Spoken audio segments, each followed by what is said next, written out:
Good morning, world. J Tuck here. How y'all doing this Thursday morning? I hope y'all are all doing well. I haven't made an uncomfortable conversation, aka Truck Chronicles, in the last couple of days.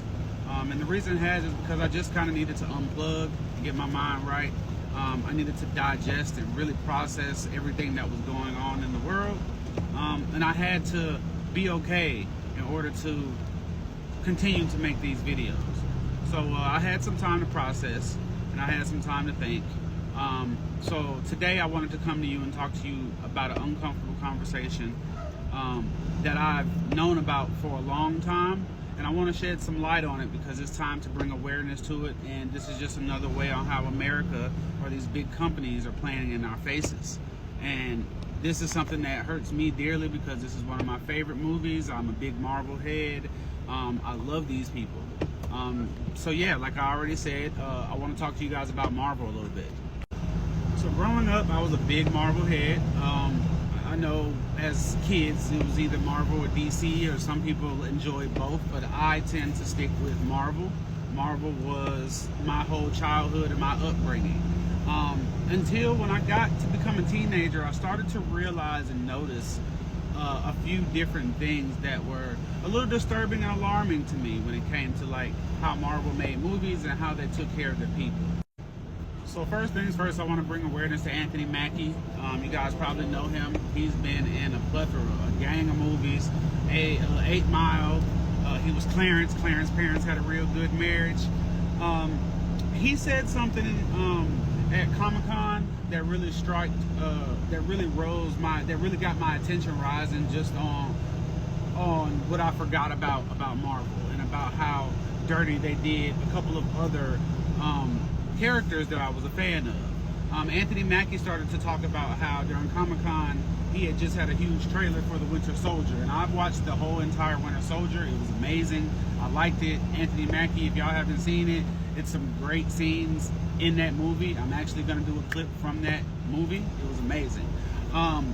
Yeah, so when it comes to this show, he was explaining in the interview at Comic-Con or after Comic-Con how he had just showed the trailer of the Winter Soldier's TV show, and long story short, it was overshadowed by Robert Downey Jr. playing Legion of Doom. And he said he was so upset because he took his moment from him, and he could have waited at least until the next day to steal his moment from him. This is also the same guy where they were friends. He even talked about how Robert Downey Jr. Took him out to his house in Georgia and fixed him goat or whatever, you know. And this got me thinking about just how messed up Marvel is. Now, Anthony Mackie has been getting flack because in the Winter Soldier TV show, they have a white guy playing Captain America. He couldn't hack it, long story short, and Anthony Mackie picked up the shield. Anthony Mackie has been getting scrutiny ever since he picked up the shield, as if he cannot be a black Captain America. Now, my views and opinions on a black Captain America, it was tough because he was already the Falcon. But he merged and blended the Falcon with Captain America, which was raw as shit. I didn't know how I would like it, but turns out I actually did. Now let me continue to what I want to go forward and talk about. Just about every Marvel character up here pretty much gets their own movie. They get a fair shake. If not, they will get one. This is the Marvel gang. And I love everything about Marvel. Until I want to take you guys back to my childhood for a minute. And I grew up, my dad put me onto these movies. I'm a big Wesley Snipes fan. White Man Can't Jump. Only movie I probably don't like with Wesley Snipes is To Wong Fu, but Passenger 57, you name it. Anything Wesley Snipes is golden for me. This is my childhood, and this Blade movie was the start of the Marvel series. Marvel was failing before this movie came out. Marvel was about to throw in the towel and was really about to file bankruptcy before Wesley Snipes, a black man, saved this company. I mean, the first movie did so well, they even backdoored and gave him another movie. And this movie surpassed that movie and was even better than the first one. Then everybody started to ride the wave and really loved the second one, so they gave him a third movie. And who did they put in it? They put in Ryan Reynolds. And Ryan Reynolds is a great actor. I love him as Deadpool now and so on, which I'm going to get to the Deadpool situation in a minute. But they put Ryan Reynolds in it, who is a great addition to Blade's, the trilogy of Blade in the movie. Now, we all know Wesley Snipes went to jail for not paying taxes on all 3 of those movies. That's his fault. I will not advocate for that. I understand. But when they wanted to revamp the Blade, this was the first person from Onyx. This was the first person that they wanted to go ahead and revamp Blade with. And I think he had a short series. It was a series. It wasn't a movie. But this is who they wanted to revamp the whole Blade series. He was supposed to be the new Blade. Awful. Horrible.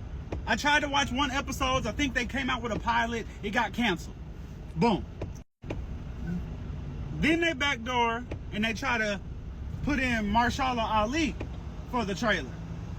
And, like, don't get me wrong, he's a great actor. He plays, every role he plays is amazing. My problem with the fact that Marvel had tried to revamp all these different Blade movies, my real problem, honest to God, is the fact that the way they did Wesley Snipes, the way that they do not want to acknowledge that he saved their business, he saved their company, I don't appreciate that. I want to have the uncomfortable conversation about when can black people get the recognition that they deserve for creating the land, for starting businesses, for helping the businesses succeed. These, like I said, both great actors, very talented, but like Blade single-handedly held down Marvel and made it so where they can make the Iron Man movies, made it so they can make all the other movies that came after Blade. Now, Marvel has been struggling for the last couple years, the last couple movies that they've made. So they went ahead and produced another Deadpool and Wolverine movie. And lo and behold, I was definitely shocked to see my right-hand guy, Wesley Snipes, as the old Blade back in this movie. Now, what I do want to add and talk about is that he said a couple of racial things that I kind of didn't sit well with me in the movie. But you guys can make your own, form your own opinion on the writing of the movie and the lines that they gave Blade or Wesley Snipes. But what I do want to say is that, you know, because Marvel continued to crap on Wesley Snipes and because he helped save their company and their careers and their businesses, every attempt that they've tried to make a new Blade has failed. And the reason why is because they haven't taken care of or done right by the old Blade. I agree he should have paid his taxes, but to not acknowledge that man single-handedly saved your job for real and your companies and y'all white people's company, and now look at Marvel now, there wouldn't have been a Black Panther if there wasn't a Blade first. Let's talk about it.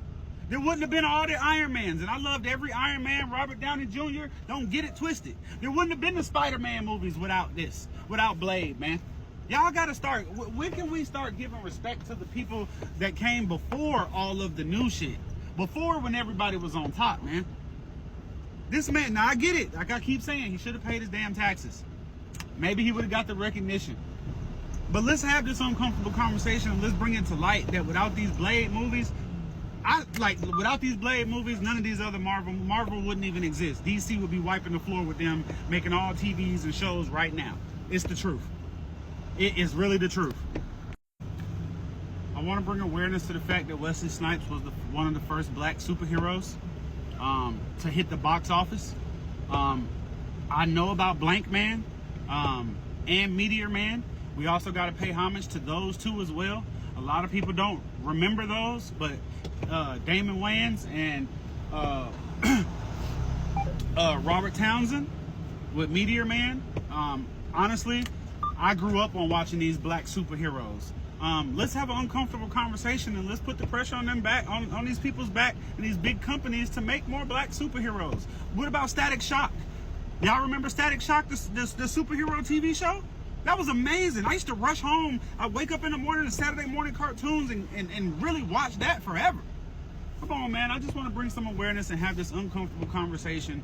And let's pay homage and give some salute, celebrate, and respect a lot of our black superheroes or the black actors that were the first superheroes. Regardless if they ain't pay their taxes, if they ain't do the right thing, let's bring it to the forefront, guys. Uncomfortable conversations. Tune in next time, guys. Thanks for listening. Thanks for watching.